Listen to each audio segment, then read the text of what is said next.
I think it's high time I make a video about one of the new large LEGO Lord of the Rings sets. And while this isn't the largest, that title belongs to the $500 Rivendell, the $460 Barad-dûr is still massive in its own right. It has 5,471 pieces, and well, it's hard to miss, but I think this is the first set that I've bought that has one of these nasty warning labels on the front of the box. Whether you like or dislike the all-black box art design for 18-plus sets, this ruins it. It doesn't matter what you thought of it to begin with. This is horrible. Before we go any further, this review is sponsored by Brickshell Cases, and they sent me a massive case for this Barad-dûr set, so later in the video when I've got it built, we're going to case it up so you can see how you can display it. Ugh, I don't even want to know what shipping costs on that. Now, if you had bought this set from LEGO back when it first came out, you actually would have gotten this Fell Beast set completely for free. It's a great combo to go with Barad-dûr, so I love that, and we will definitely take a look at it as well in this video. Oh, and for funsies, because this isn't LEGO's first crack at a big black tower from Lord of the Rings, I've also got the Tower of Orthanc. When it comes to the rest of the box art, the backside does a great job showing off some of the features and detail on the inside. It also shows off the minifigs on top, and you've got a great close-up angle of the build on one of the sides of the box. The other side, though, tells you not to eat batteries in other languages. Time to cut the 3 tape seals on the bottom like so. Looks like no special art on the bottom or anything, but maybe there's some on the top.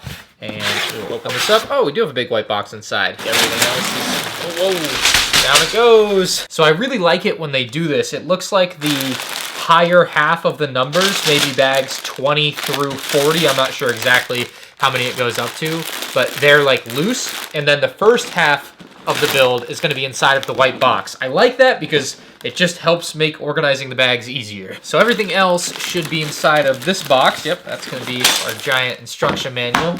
And there's the rest of our numbered bags.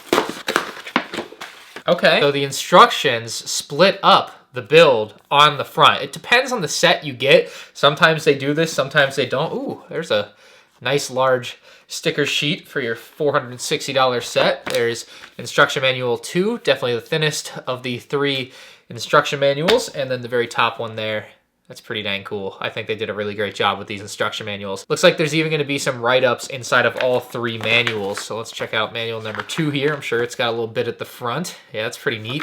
And then I'm sure manual number 1 actually has quite a bit more because it usually does, like a whole bit about the designer and everything. Oh yeah, it does. Okay, there's a whole thing there. A whole write-up. Pause to read if you want. I can't even tell if it's in focus. Filming this ain't easy. Lots of information that you might want to know, but what really matters is you can build this using the paper. We've got 10 figures in this set, and boy, oh boy, is there a set back there. The thing is huge when it's finished being built, and at the very top, it actually looks like the eye is lit, but the light isn't actually on in this footage. Like, to me, at least IRL, it looks like it's lit. It's kind of crazy. I think that speaks to what a great job the designer did with the colors up there. But circling back to those 10 figures included, I would say there's technically 11 because there's a skeleton chained up inside of here, but we won't worry about that. The first one I want to talk about in depth is the one I like the least, and that's Gollum. For a pretty obvious reason, they have gone and removed the pupils and the unique shape of his eyes. Previous versions did a much better job highlighting the craziness that you could see in his eyes in the movies, and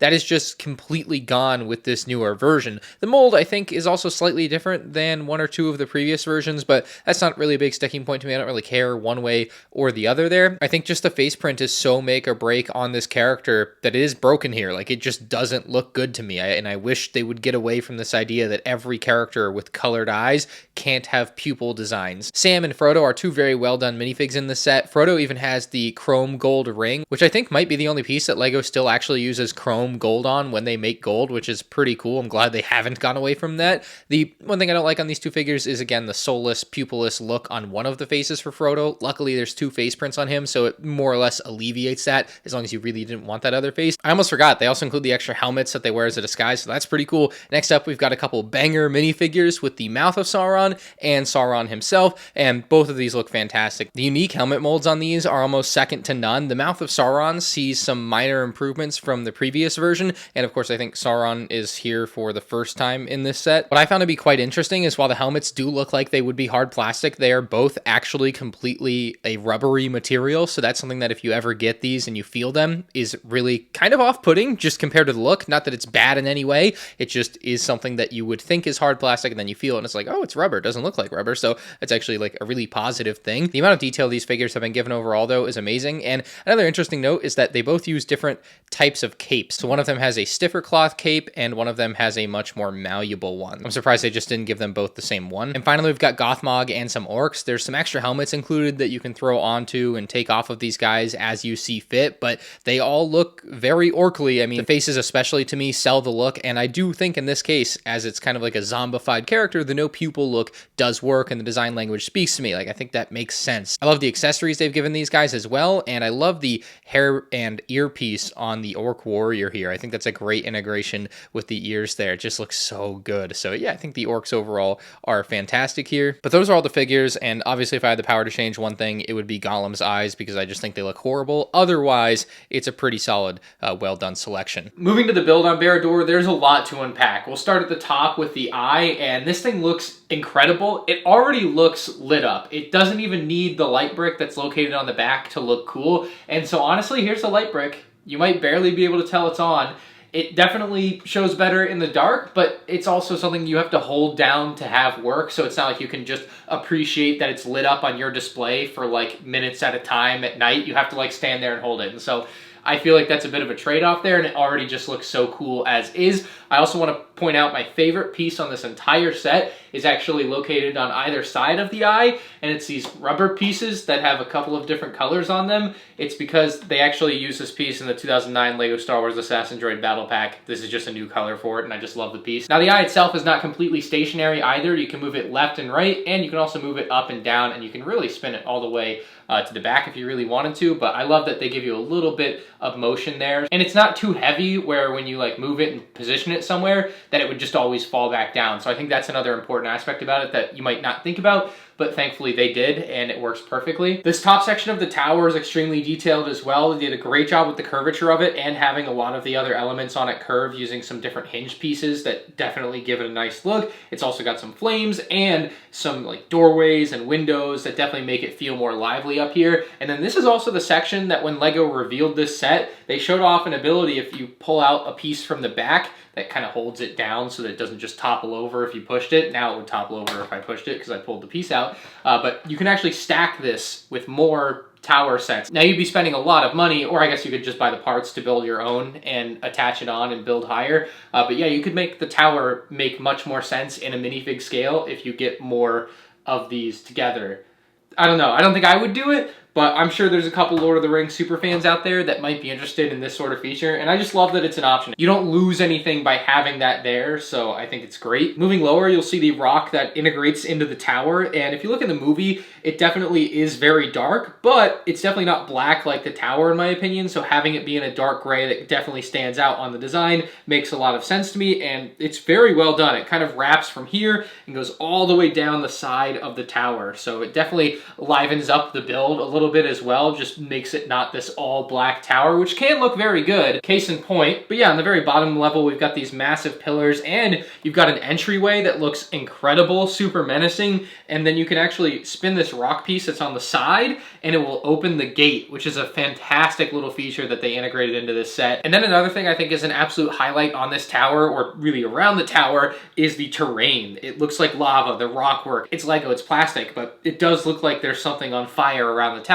So as far as the exterior of Barad-dûr is concerned, there's no more features or functions, but you might have noticed this model is exceptionally large, which means it won't fit in maybe a normal shelf or case that you might have, and it looks extremely clean and brand new right now. But over time, especially these black tile pieces, they won't age well. I've had some Batman sets that I let get dusty, and it just doesn't go well for you. So thankfully, Brickshell Cases sent me one of their 50 limited edition cases. All right, you ready to put this thing together?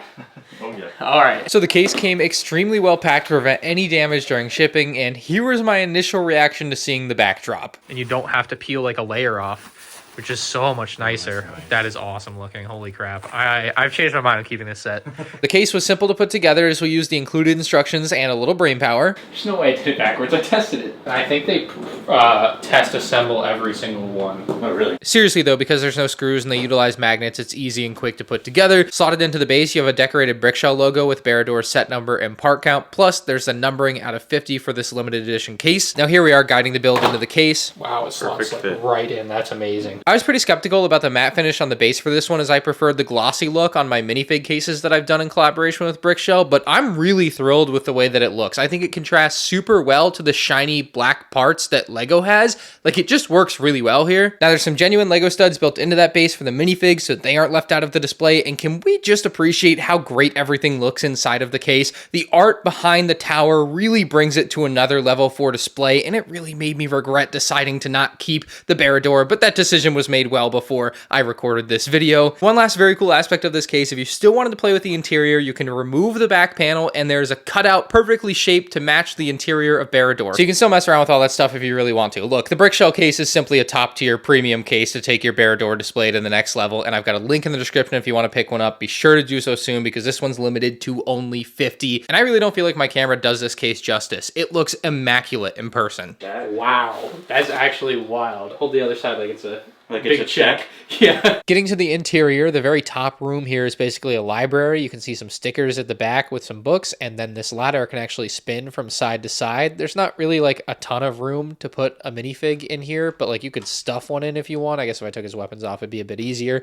And then at the very front, there's a sticker that says 3 rings for the elves, 7 for the dwarves, 9 for the humans, and 1 to rule them all. So that's a pretty fun sticker. This next room is the Mouth of Sauron's room, and at the very top, there's a massive sticker showing Sauron holding the 1 ring. We've also got a sticker on the left side that has the Fell Beast, the same exact Fell Beast that is the promo included with this set when you bought it when it originally came out. And then we've got the Mithril armor, which I thought from afar looked printed, but it's definitely a sticker on there. And then there's actually space to place a minifig inside of here. They actually give you studs on this one, unlike the room above, so that definitely works well. And I like this room a lot. I think I like it more than the room up top, and I think now would not be a bad time to briefly look at the Fell Beast. This thing simply is a beast. It's got these very large plastic wings, but they look incredible with an incredible amount of detail printed onto them. You've also got a Nazgul minifig, which looks great riding on top of it with a sword. I think basically everyone loves this promo, except for the fact that it sold out super fast and sells for a lot of money on the secondary market.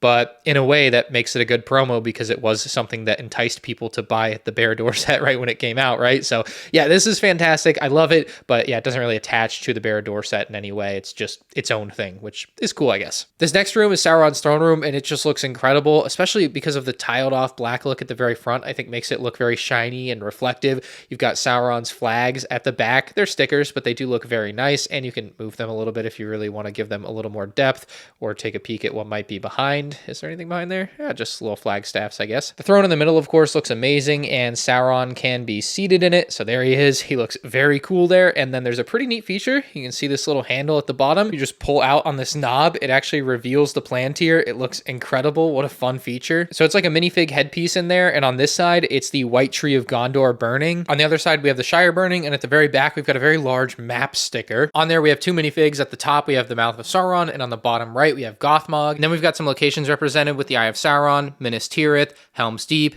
and the Tower of Orthanc. And then finally, there's the paper that says Shire Baggins. The next section below is a massive dining room or mess hall, and it might seem like it's actually difficult to access because of how much stuff is on top of it, but you can actually remove the sections on top by just sliding it out, and now you have top-down access to the mess hall. The best detail on the inside by far has to be that chalkboard that has meat back on the menu. On the left where the green pieces are dripping out, it looks like we've got a barrel of grog. There's a massive table in the middle, of course, with various meats, some bones strewn about, and some utensils. There's a little stud on the right where you can actually place a figure, and so we've got our cook who is cooking up one of the sausages. There's also a large cauldron over the fire cooking up a carrot and a bone. And with your few seats at the table, you can actually place the orcs down and they can enjoy the feast. It looks quite incredible when it's actually filled out with figures. It definitely feels very lively. What is this?